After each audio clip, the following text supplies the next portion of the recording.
ನಮಸ್ತೆ ಮಿತ್ರರೇ, ಇವತ್ತು ಚೌತಿಯ ಸಂಭ್ರಮ.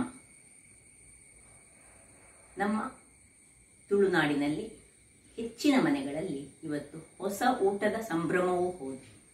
ಅಂದರೆ ಕೆಲವರು ನವರಾತ್ರಿಯಂದು ಹೊಸ ಊಟವನ್ನು ಮಾಡ್ತಾರೆ. ಹೊಸ ಊಟ ಅಂದರೆ ಆ ದಿವಸ ನಾವು ಅನೇಕ ಬಗೆಯ ತರಕಾರಿಗಳ ಪದಾರ್ಥಗಳನ್ನು, ಅಂದರೆ ಈ ನಮ್ಮ ನೈಸರ್ಗಿಕವಾಗಿ ಅಂದರೆ ನೇಚರಲ್ಲಿ ಬೆಳೆಯುವಂತಹ ತರಕಾರಿಗಳನ್ನು ಬೆಳೆಸಿದನ್ನು ವಿಧ ವಿಧದ ಪದಾರ್ಥಗಳನ್ನು ಮಾಡಿ ಮನೆಯನ್ನು ತುಂಬಿಸಿಕೊಳ್ಳುವುದು. ಅಂದರೆ ತೆನೆಯನ್ನು ಒಳಗೆ ತಂದು ಅದಕ್ಕೆಲ್ಲ ಕೆಲವು ಕ್ರಮಗಳುಂಟು. ಹಳ್ಳಿಗಳಲ್ಲಿ ಅದನ್ನು ಬಹಳ ಚೆನ್ನಾಗಿ ಮಾಡ್ತಾರೆ. ಅದೇ ರೀತಿ ನಾಳೆ ಸೆಪ್ಟೆಂಬರ್ 8 ನಮ್ಮ ಕ್ರೈಸ್ತ ಬಾಂಧವರಿಗೆ, ಅವರಿಗೂ ಮಾತೆ ಮೇರಿಯ ಜನ್ಮದಿನವನ್ನು ಅವರು ಹಾಗೆ ತರಕಾರಿಗಳ ಅನೇಕ ಬಗೆಯ ಪದಾರ್ಥಗಳನ್ನು ಮಾಡಿ ಬಹಳ ಸಂಭ್ರಮಿಸುತ್ತಾರೆ. ಅವರು ಸಹ ಹಾಗೆ ತೆನೆಗಳನ್ನು ಮನೆಗೆ ತಂದು ಅವರ ಆಚರಣೆಯನ್ನು ಅವರು ಮಾಡ್ತಾರೆ. ಇವತ್ತು ನಾವು ಕ್ರೈಸ್ತ ಬಾಂಧವರು ಹಾಗೂ ನಾವು ಇಬ್ಬರು ಈ ಒಂದು ಹೊಸ ಊಟವನ್ನು ಮಾಡುವಂತಹ ಹರಿವೆ ಸೊಪ್ಪು ಹಾಗೂ ಈ ಕೆಸುವಿನ ದಂಟನ್ನು ಹಾಕಿ ಒಂದು ಬಹಳ ಸೊಗಸಾದ ಪಲ್ಯವನ್ನು, ಅಂದರೆ ಗ್ರೇವಿಯನ್ನು ಮಾಡ್ತೇವೆ. ಅದನ್ನು ನಾನಿವತ್ತು ಮಾಡಲಿದ್ದೇನೆ. ಅದರೊಟ್ಟಿಗೆ ನಿಮಗೆ ನನ್ನ ಯೂಟ್ಯೂಬ್ ಅದರ ಜರ್ನಿಯ ಬಗ್ಗೆ ಸ್ವಲ್ಪ ಹೇಳಬೇಕಂತಿದ್ದೇನೆ. ನನಗೆ ಆಲ್ರೆಡಿ ಈಗ ಪೇಮೆಂಟ್ ಬಂದಾಯಿತು. ಆ ಪೇಮೆಂಟ್ ನಂತರ ಈಗ 2ನೇ ಪೇಮೆಂಟಿಗೆ ನಾನು ಡ್ಯೂ ಆಗಿದ್ದೇನೆ. ಹಾಗಿರುವಾಗ ಈ ನನ್ನ ಯೂಟ್ಯೂಬ್ನ ಜರ್ನಿಯಲ್ಲಿ ನನಗೆ ಬಹಳ ಎನ್ಕರೇಜ್ ಮಾಡಿದವರು ಒಂದು ನನ್ನ ಫ್ಯಾಮಿಲಿ. ಅದರೊಟ್ಟಿಗೆ ಅದನ್ನು ಹೇಗೆ ಮಾಡುವುದು ಅಂತ ನನಗೇನು ಗೊತ್ತಿರಲಿಲ್ಲ. ಆಗ ನನ್ನ ಒಂದು ಸ್ಟೂಡೆಂಟ್, ನನ್ನ ಒಂದು ಹೆಸರು ಹೇಳಲಿಕ್ಕೆ ನಾನೀಗ ಇಲ್ಲಿ ಹೇಳುವುದಿಲ್ಲ. ಯಾಕೆ ಹೇಳಿದರೆ ಎಲ್ಲಿಯಾದರೂ ಅವರ ಮನೆಯವರಿಗೆ ಏನಾದರೂ ಬೇಸರ ಆಗ್ತದಾ ಅಥವಾ ಖುಷಿ ಆಗ್ತದಾ ಎರಡು ಗೊತ್ತಿಲ್ಲ ನನಗೆ. ಅವನ ಒಂದು ಎನ್ಕರೇಜ್ಮೆಂಟ್, ಒಂದು ಹುಡುಗ ಅವನು ನನಗೆ ಟ್ಯೂಷನ್ಗೆ ಬರ್ತಿದ್ದ. ಅವನು ನನ್ನನ್ನು, ನೀವು ಯಾವತ್ತು ನಮ್ಮ ಟಿವಿಗೆ ಹೋಗ್ತೀರಿ, ಇಷ್ಟು ಕಾಂಪಿಟೇಷನ್ಗಳಲ್ಲಿ, ಕುಕಿಂಗ್ ಕಾಂಪಿಟೇಷನ್ಗಳಲ್ಲಿ ಭಾಗಿಯಾಗ್ತೀರಿ, ಹಾಗಿರುವಾಗ ನೀವೊಂದು ಯಾಕೆ ಯೂಟ್ಯೂಬ್ ಚಾನಲ್ ಮಾಡಬಾರ್ದು ಅಂತ ಹೇಳಿ. ಆಗ ನಾನು ಹೇಳಿದೆ, ನನಗೆ ಅದರ ಬಗ್ಗೆ ಏನು ಗೊತ್ತಿಲ್ಲ, ಅದು ಹೇಗೆ ವಿಡಿಯೋ ಮಾಡೋದು ಸಹ ಗೊತ್ತಿಲ್ಲ, ಅದನ್ನು ಎಡಿಟ್ ಮಾಡೋದು ಹೇಗಂತೂ ಗೊತ್ತೇ ಇಲ್ಲ. ಆಗ ಅವ ಹೇಳಿದ, ನಾನು ಕಲಿಸ್ತೀನಿ ನಿಮಗೆ ಹೇಳಿ. ಅವನೇನು ದೊಡ್ಡ 18 ವರ್ಷದ ಹುಡುಗ ಅಲ್ಲ, ಅವನು ಕೇವಲ ಒಂದು 13 ವರ್ಷದ ಹುಡುಗ ಅಂತ ಹೇಳ್ಬೋದು ನಾನು. ಅವನು ಮೊದಲಿಗೆ ಅಕ್ಟೋಬರ್, ಅಂದರೆ ನವರಾತ್ರಿ ಟೈಮ್ನಲ್ಲಿ ನನ್ನಿಂದ ಒಂದು ನವರಾತ್ರಿಯ ಬಗ್ಗೆ ಒಂದು ಸಣ್ಣ ವಿಡಿಯೋ ಮಾಡಿ ಅದನ್ನು ನನಗೆ ಕಲಿಸಿಕೊಟ್ಟೆ, ಹೇಗೆ ಹಾಕುವುದು, ಹೇಗೆ ಮಾಡುವುದು ಎಲ್ಲ. ಅವನ ಎನ್ಕರೇಜ್ಮೆಂಟ್ನಿಂದ ನಾನಿವತ್ತು ಒಂದು ಸಣ್ಣ ಯೂಟ್ಯೂಬರ್ ಆಗಿದ್ದೇನೆ ಅಂತ ಹೇಳಲಿಕ್ಕೆ ಬಹಳ ಖುಷಿ ಆಗ್ತದೆ. ಅವನಿಗೆ ಮೊದಲಿಗೆ ನಾನು ಧನ್ಯವಾದವನ್ನು ಹೇಳ್ತೇನೆ. ಅದರೊಟ್ಟಿಗೆ ನನ್ನ ಫ್ಯಾಮಿಲಿಯವರಿಗೂ ಸಹ ಧನ್ಯವಾದವನ್ನು ಹೇಳುತ್ತಾ, ನಾಳೆಯ ಸಂಚಿಕೆಯಲ್ಲಿ ನಾನು ನನಗೆ ಎಷ್ಟು ಯೂಟ್ಯೂಬ್ನಿಂದ ಹಣ ಬಂದಿದೆ, ಹೇಗೆ ಯಾವೆಲ್ಲ ಕಷ್ಟಗಳನ್ನು ಎದುರಿಸಿ ನಾನು ಯೂಟ್ಯೂಬಲ್ಲಿ ಮುಂದೆ ಬಂದಿದ್ದೇನೆ, ಅದರೊಟ್ಟಿಗೆ ನೀವು ವೀಕ್ಷಕರು, ನಿಮ್ಮಿಂದ ನೀವು ಕೊಟ್ಟ ವ್ಯೂಸ್ನಿಂದಾಗಿ ನನಗೆ ಮೊದಲನೇ ಪೇಮೆಂಟ್ ಬಂತು, ಹಾಗೂ 2ನೇ ಪೇಮೆಂಟಿಗೆ ಸಹ ನಾನು ಡ್ಯೂ ಆಗಿದೆ ಅಂತ ಹೇಳಲಿಕ್ಕೆ ಬಹಳ ಖುಷಿ ಪಡ್ತೇನೆ. ನಿಮಗೆ ಮೊದಲಿಗೆ ಧನ್ಯವಾದವನ್ನು ಅರ್ಪಿಸ್ತಾ, ಇವತ್ತು ಬನ್ನಿ ಅಡಿಗೆ ಮನೆಗೆ ಹೋಗಿ ನಾವು ಇವತ್ತಿನ ನಮ್ಮ ಹೊಸ ಊಟದ ಸ್ಪೆಷಲ್ ಆದ ಹರಿವೆ ಸೊಪ್ಪು, ಅಂದರೆ ಹರಿವೆ ದಂಟು ಹಾಗೂ ಹರಿವೆಯ ಒಟ್ಟಿಗೆ ನಾನು ಹಾಕಿ ಮೊಳಕೆ ಬರಿಸಿದ ಹೆಸರು ಕಾಳು ಹಾಗೂ ಕೆಸುವಿನ ದಂಟು ಹಾಕಿ ಮಾಡಿದಂತಹ ಒಂದು ರುಚಿಕರವಾದ ಗ್ರೇವಿಯನ್ನು ಹೇಗೆ ಮಾಡ್ತೇನೆ ಅಂತ ನೋಡೋಣ ಅಲ್ಲವೇ? ನಮಸ್ತೆ ಮಿತ್ರರೇ, ನಾವು ಕರಾವಳಿಗರು ಹೊಸ ಊಟವನ್ನು ಹೆಚ್ಚಾಗಿ ಗಣೇಶ ಚತುರ್ಥಿಯ ದಿವಸ ಅಥವಾ ನವರಾತ್ರಿಯ ಕೊನೆಯ ದಿನದಲ್ಲಿ ಮಾಡ್ತೇವೆ. ಒಂದು ದಿನದ ನವರಾತ್ರಿ 9 ದಿನದಲ್ಲಿ ಒಂದು ದಿನದಲ್ಲಿ ಮಾಡ್ತೇವೆ. ಹಾಗೆ ನಮ್ಮ ಕ್ರಿಶ್ಚಿಯನ್ ಬಾಂಧವರು ಅವರದ್ದೇ ಒಂದು ಸೆಪ್ಟೆಂಬರ್ 8 ಅವರಿಗೆ ಮೋಂತಿ ಫೆಸ್ಟ್ ಉಂಟು. ಅವರಿಗೆ ಸಹ ಆ ದಿನ ಅವರದ್ದು ಸಹ ಹೊಸ ಅಕ್ಕಿ ಊಟ. ಹಾಗಾಗುವಾಗ ನಮಗೆ ಯಾವಾಗಲೂ ನಾವು ಕರಾವಳಿಗರು ಈ ಒಂದು ಹರಿವೆಯ ದಂಟಿನಿಂದ ಒಂದು ಪದಾರ್ಥವನ್ನು ನಾವು ಮಾಡುತ್ತೇವೆ.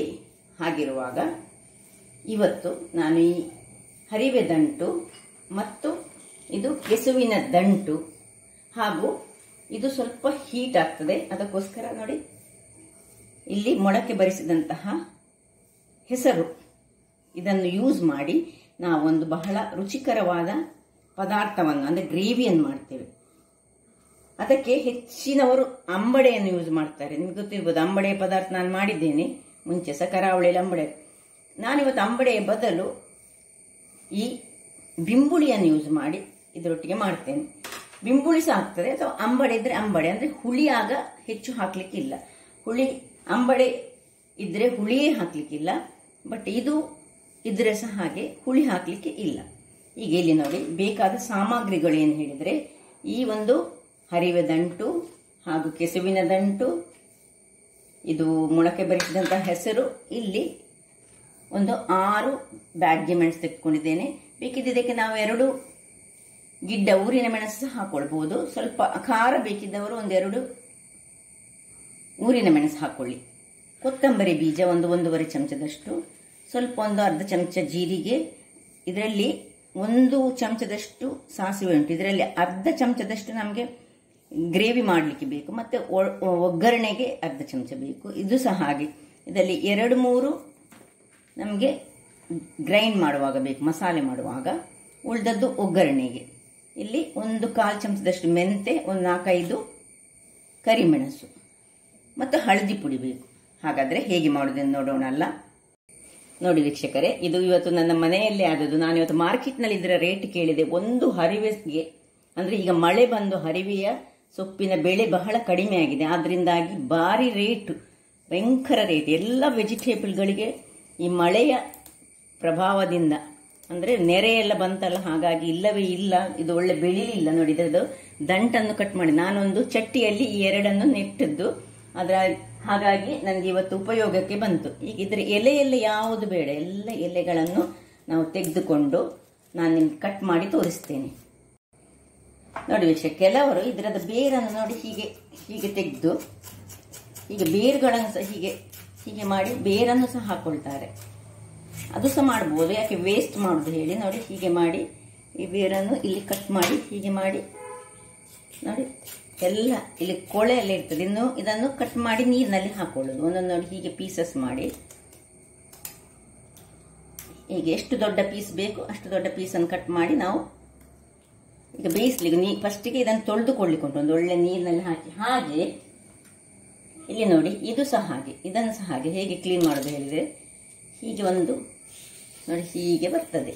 ಹೀಗೆ ಬರುವಾಗ ಇದನ್ನು ನಾನು ಮುಂಚೆ ಸಹ ನನ್ನ ಒಂದು ಇದರಲ್ಲಿ ತೋರಿಸಿಕೊಂಡಿದ್ದೇನೆ ನಿಮಗೆ. ನೋಡಿ ಹೀಗೆ ಇದರ ಸಿಪ್ಪೆ ಎಲ್ಲ ತೆಗೆದುಕೊಳ್ಬೇಕು. ಈಗ ಎಲ್ಲ ಈ ಕೆಸುವಿನ ದಂಟು ಹಾಗೂ ಹರಿವೆಯ ದಂಟನ್ನು ನಾನು ಒಳ್ಳೆ ಕ್ಲೀನ್ ಮಾಡಿ ಎಲ್ಲ ಕಟ್ ಮಾಡಿ ಇಟ್ಟುಕೊಂಡು ನಿಮಗೆ ತೋರಿಸ್ತೇನೆ. ವೀಕ್ಷಕರೇ, ಇದು ನೋಡಿ ಎಲ್ಲ ಕ್ಲೀನ್ ಮಾಡಿ ಆಯಿತು. ನೋಡಿ ಇಷ್ಟ ಆಯಿತು. ಈಗ ನೋಡಿ ಕೆಲವನ್ನು ನಾನು ಹೀಗೆ ಭಾಗ ಮಾಡಿಕೊಂಡಿದ್ದೇನೆ. ಹೀಗೆ ಇಡೀ ಇದ್ದರೆ ಉಂಟಲ್ಲ ವೀಕ್ಷಕರೇ, ಹೀಗೆ ನಿಮಗೆ ಇದು ಮತ್ತೆ ತಿನ್ನಲಿಕ್ಕೆ ಕಷ್ಟ ಆಗೋದಾದರೆ ಇದನ್ನು ಹೀಗೆ 2 ಭಾಗ ಸಹ ಹೀಗೆ ಮಾಡಿಕೊಂಡ್ರೆ, 2 ಭಾಗ ಮಾಡಿದರೆ ಅದು ಬೇಯಲಿಕ್ಕೆ ಸಹ ಈಸಿ ಆಗ್ತದೆ, ಅಥವಾ ತಿನ್ನಲಿಕ್ಕೆ ಸಹ ಸುಲಭ ಆಗ್ತದೆ. ಈಗ ಇಷ್ಟನ್ನು ಚೆನ್ನಾಗಿ ತೊಳೆದನ್ನು ಇಲ್ಲಿ ನೋಡಿ ಪಾತ್ರೆಗೆ ಹಾಕೊಳ್ತಿದ್ದೇನೆ. ನಾನು ಗ್ಯಾಸನ್ನು ಉರಿಸಿದ್ದೇನೆ. ಇದಕ್ಕೆ ಸ್ವಲ್ಪ ನೀರನ್ನು ಹಾಕೊಳ್ಳೋಣ. ನೀರನ್ನು ಹಾಕ್ಕೊಂಡು ಇದನ್ನು ಮುಚ್ಚಳವನ್ನು ಮುಚ್ಚಿ ಬೇಯಲು ಬಿಡೋಣ. ವೀಕ್ಷಕರೇ, ಇದರಲ್ಲಿ ಬೇಯ್ತಾ ಇರುವಾಗ ಇಲ್ಲಿ ನೋಡಿ ಒಂದು ಬಣಾಲೆಯನ್ನು ಇಟ್ಟುಕೊಂಡಿದ್ದೇನೆ. ಅದಕ್ಕೆ ಸ್ವಲ್ಪ ಒಂದು ಅರ್ಧ ಸ್ಪೂನ್ನಷ್ಟು ಎಣ್ಣೆಯನ್ನು ಹಾಕಿ ಈ ಮೆಣಸನ್ನು ಮತ್ತೆ ಎಲ್ಲ ಮಸಾಲೆಯನ್ನು ರೆಡಿ ಮಾಡ್ಕೊಳ್ಳೋಣ. ನೋಡಿ ಇಲ್ಲಿ ಮೆಣಸು ಹಾಕ್ತಿದ್ದೇನೆ. ನಿಮಗೆ ಹೆಚ್ಚು ಖಾರ ಬೇಕಿದ್ರೆ ಹೆಚ್ಚು ಮಾಡ್ಬೋದು. ಈ ಮೆಣಸನ್ನು ಸ್ವಲ್ಪ ಫ್ರೈ ಮಾಡ್ಕೊಳ್ಳೋಣ.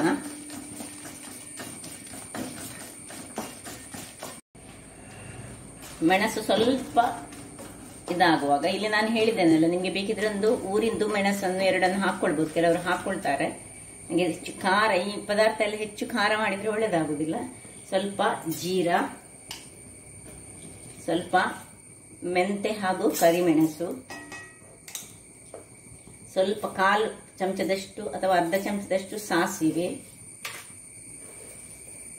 1.5 ಚಮಚದಷ್ಟು ಕೊತ್ತಂಬರಿ ಬೀಜ ಹಾಕಿ ಇದನ್ನು ಸ್ವಲ್ಪ ಫ್ರೈ ಮಾಡ್ಕೊಳ್ಳೋಣ.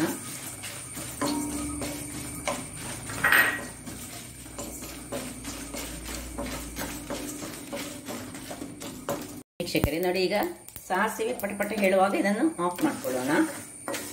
ಆಯಿತು. ಈಗ ತೆಂಗಿನ ತುರಿಯನ್ನು ಸಹ ಅದಕ್ಕೆ ಹಾಕಿ ಸ್ವಲ್ಪ ಅದು ಬಿಸಿಗೆ ಇರಲಿ. ಸಾಧಾರಣ 100 ಗ್ರಾಮ್ಸ್ನಷ್ಟು ನಮಗೆ ತೆಂಗಿನ ತುರಿ ಬೇಕು. ಮತ್ತೆ 2-3 ಬೆಳ್ಳುಳ್ಳಿ ಹಾಕ್ತಾ ಇದ್ದೇನೆ ಇದಕ್ಕೆ. ಮತ್ತೆ ಇನ್ನು ಹಳದಿಯ ಪುಡಿಯನ್ನು ಸಹ ಸ್ವಲ್ಪ ಅದಕ್ಕೆ ಹಾಕೊಳ್ತಿದ್ದೇನೆ ನಾನು. ಇಷ್ಟಾಗಿ ಇದು ಈಗ ಇದನ್ನು ಹಾಗೆ ತಣ್ಣಗಾಗಲಿಕ್ಕೆ ಬಿಡೋಣ. ಆಮೇಲೆ ಈಗ ಗ್ರೈಂಡ್ ಮಾಡಲಿಕ್ಕೆ ಉಂಟು. ಗ್ರೈಂಡ್ ಮಾಡುವಾಗ ನಾವು 1 ತುಂಡು ನೀರುಳ್ಳಿಯನ್ನು ಇದಕ್ಕೆ ಹಾಕೊಳ್ಳಿಕ್ಕೆ ಉಂಟು. ನಮಗೀಗ 1 ನೀರುಳ್ಳಿ ಸಹ ಬೇಕು. ನಾನು ಆಗ ಹೇಳಿಲ್ಲ, ನೀರುಳ್ಳಿ 1 ತುಂಡು ಇದಕ್ಕೆ ಗ್ರೈಂಡ್ ಮಾಡುವಾಗ ಹಾಕ್ಲಿಕ್ಕೆ ಉಂಟು. ಮತ್ತೆ ಆ ಉಳಿದ ನೀರುಳ್ಳಿಯನ್ನು ಇದು ಬೆಂದಾದ ಮೇಲೆ ಈಗ ನಾನಿನ್ನು ಬೇರೆ ಎಲ್ಲ ವಸ್ತುಗಳನ್ನು ಇದಕ್ಕೆ ಹಾಕ್ಲಿಕ್ಕಿದ್ದೇನೆ, ಆಗ ಹಾಕ್ಲಿಕ್ಕೆ ಉಂಟು. ವೀಕ್ಷಕರೇ ಇಲ್ಲಿ ನೋಡಿ, ಇದು ತಣ್ಣಗಾಗಿದೆ. ಈಗ ಇದನ್ನು ನಾನು ನನ್ನ ಸಣ್ಣ ಒಂದು ಗ್ರೈಂಡರ್ಗೆ ಹಾಕೊಂಡು ಸ್ವಲ್ಪ ಗ್ರೈಂಡ್ ಮಾಡ್ಕೊಳ್ಳೋಣ. ಒಳ್ಳೆ ಸ್ವಲ್ಪ ನೀರನ್ನು ಹಾಕೊಳ್ಬೇಕು. ನಾವು ಬಿಂಬುಳಿ ಹಾಕೋದ್ರಿಂದಾಗಿ ನಾವು ಈಗ ಅದಕ್ಕೆ ಹುಳಿಯನ್ನು ಹಾಕ್ತಾ ಇಲ್ಲ. ಹುಳಿ ಸಪೋಸ್ ನಿಮ್ಮ ಹತ್ರ ಬಿಂಬುಳಿ ಇರದಿದ್ರೆ ಅಥವಾ ನಿಮ್ಮ ಹತ್ರ ಅಮಟೆಕಾಯಿ ಇರದಿದ್ರೆ ನೀವು ಹುಳಿಯನ್ನು ಸ್ವಲ್ಪ ಹಾಕೊಳ್ಬೇಕಾಗ್ತದೆ. ವೀಕ್ಷಕರೇ, ಇದು ಗ್ರೈಂಡ್ ಆಗ್ತಾ ಉಂಟು. ಆಗ್ಲಿ ಸ್ವಲ್ಪ ಒಳ್ಳೆ ಫೈನ್ ಪೇಸ್ಟ್ ಆಗ್ಬೇಕು. ಅದು ಇಲ್ಲಿ ನೋಡಿ, ಇದು ಆಯ್ತು, ಇದು ಬೇಯ್ತಾ ಬಂತು.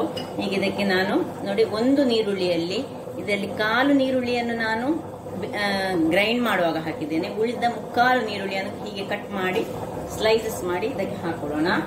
ಈಗ ಬಿಂಬುಳಿಯನ್ನು ಇದಕ್ಕೆ ಹಾಕೊಳ್ತಿದ್ದೇನೆ ಮತ್ತು ಈ ಮೊಳಕೆ ಬರಿಸಿದ ಹೆಸರು ಇದನ್ನು ಹಾಕಿ ಒಮ್ಮೆ ತಿರುಗಿಸಿಕೊಳ್ಳೋಣ. ಸ್ವಲ್ಪ ನೀರು ಬೇಕಿದ್ರೆ ಈ ಹೊತ್ತಿನಲ್ಲಿ ನೀವು ಹಾಕೊಳ್ಬಹುದು, ಅಗತ್ಯ ಇದ್ರೆ ಸ್ವಲ್ಪ ಹಾಕೊಳ್ಳೋಣ.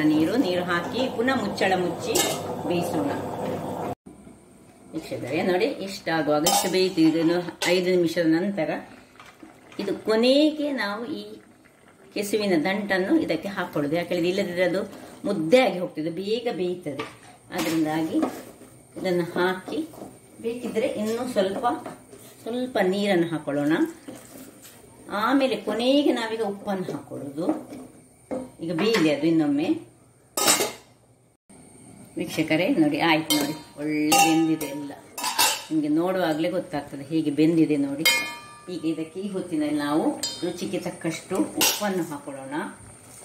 ನೋಡಿ, ಕಲ್ಲುಪ್ಪನ್ನು ಹಾಕ್ತಿದ್ದೇನೆ ನಾನು. ಮತ್ತೆ ಸ್ವಲ್ಪ ಬೆಲ್ಲವನ್ನು ಹಾಕೊಳ್ಳೋಣ. ಬೆಲ್ಲ ಬೇಕೇ ಆಗ್ತದೆ. ಯಾಕೆ ಹೇಳಿದ್ರೆ ಒಂದು 10-15 ಗ್ರಾಮ್ಸ್ನಷ್ಟು ಬೆಲ್ಲವನ್ನು ಹಾಕೊಳ್ಳೋಣ. ಬೆಲ್ಲ ಹಾಕೊಂಡು 1-2 ನಿಮಿಷ ಇದನ್ನು ಹಾಗೆ ಮುಚ್ಚಿಟ್ಕೊಳ್ಳೋಣ. ಸಣ್ಣ ಉರಿಯಲ್ಲಿ ಇರಲಿ. ಇಲ್ಲಿ ನೋಡಿ, ಗ್ರೈಂಡರಲ್ಲಿ ಇದು ನೋಡಿ ಆಗಿದೆ. ಇದನ್ನು ನಾನೀಗ ತೆಗೆದುಕೊಂಡು ನಿಮಗೆ ತೋರಿಸ್ತೇನೆ. ಆಮೇಲೆ ನಾವು ಅದಕ್ಕೆ ಮಿಕ್ಸ್ ಮಾಡ್ಕೊಳ್ಳೋಣ. ನೋಡಿ, ಎಲ್ಲ ಗ್ರೈಂಡರ್ನಿಂದ ತೆಗೆದು ಒಳ್ಳೆ ಅದರ ನೀರನ್ನು ಸಹ ಕ್ಲೀನ್ ಮಾಡಿ ಇದಕ್ಕೆ ಹಾಕೊಂಡಿದ್ದೇನೆ. ಇಲ್ಲಿ ಇದು ಆಯ್ತು ನೋಡಿ ಹೇಗೆ ಬೆಂದಿದೆ ನೋಡಿ. ಈಗ ಈ ಮಿಶ್ರಣವನ್ನು ಇದಕ್ಕೆ ಹಾಕೊಳ್ಳೋಣ.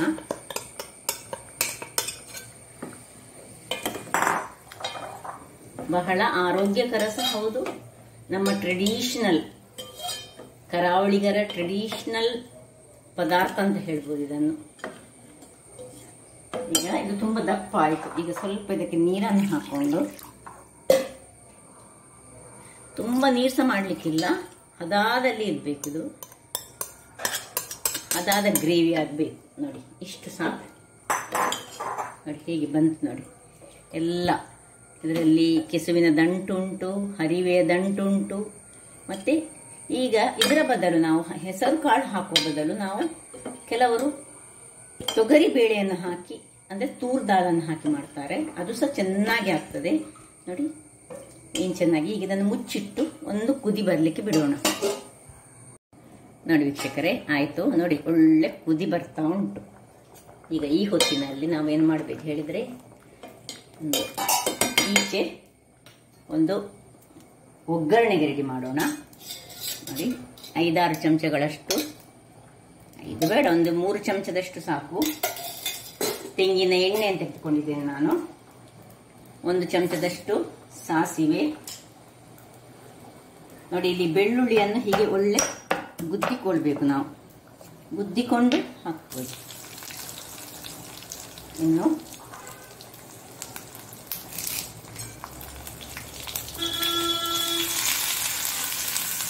ಒಗ್ಗರಣೆ ಸೊಪ್ಪು, ಕೊನೆಗೆ ಸ್ವಲ್ಪ ಹಿಂಗನ್ನು ಹಾಕೊಳ್ಬೇಕು ನಾವು.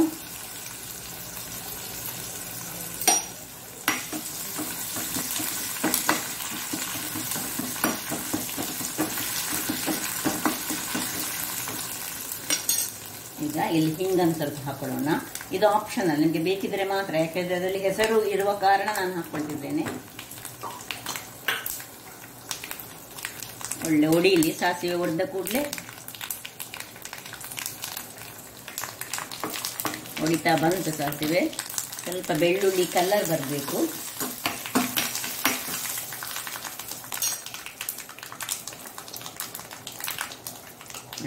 ಬೆಳ್ಳುಳ್ಳಿ ಬ್ರೌನ್ ಕಲರ್ ಆಗುವಾಗ ಸಾಕು, ಆಫ್ ಮಾಡ್ಕೊಳ್ಳೋಣ. ಇನ್ನು ಇದನ್ನು ನೋಡಿ, ಇದಕ್ಕೆ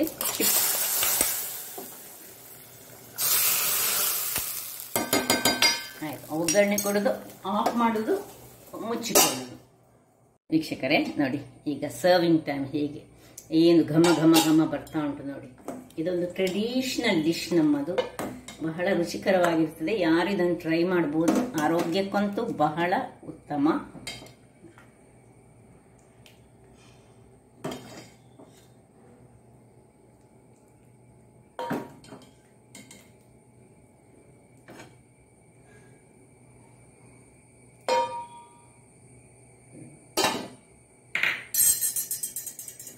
ಹಾಗಾದರೆ ನೋಡಿದ್ರಲ್ಲ ವೀಕ್ಷಕರೇ, ನಮ್ಮ ಕರಾವಳಿಗರ ಹೊಸ ಊಟದಂದು ಮಾಡುವಂತಹ ಈ ಒಂದು ರುಚಿಕರವಾದ, ಆರೋಗ್ಯಭರಿತವಾದ ಹರಿವೆ ದಂಟು, ಕೆಸುವಿನ ದಂಟು, ಮೊಳಕೆ ಬರಿಸಿದ ಹೆಸರು, ಇವುಗಳನ್ನು ಸೇರಿಸಿ ಮಾಡಿದಂತಹ ಒಂದು ಬಹಳ ಟ್ರೆಡಿಷನಲ್ ಡಿಶ್ ಅಂತಲೇ ಹೇಳ್ಬೋದು. ಹಾಗಾದರೆ ನನ್ನ ಈ ಕುಕಿಂಗ್ ಚಾನಲ್ ನಿಮಗೆ ಇಷ್ಟ ಆದರೆ ಬೋಳೂರು ಸುವರ್ಣ ಚಾನಲನ್ನು ಲೈಕ್ ಮಾಡಿ, ಶೇರ್ ಮಾಡಿ ಹಾಗೂ ಸಬ್ಸ್ಕ್ರೈಬ್ ಮಾಡಿ ಹಾಗೂ ನನ್ನ ಇನ್ಸ್ಟಾಗ್ರಾಮ್ ಪೇಜನ್ನು ಫಾಲೋ ಮಾಡಿ. ಧನ್ಯವಾದಗಳು.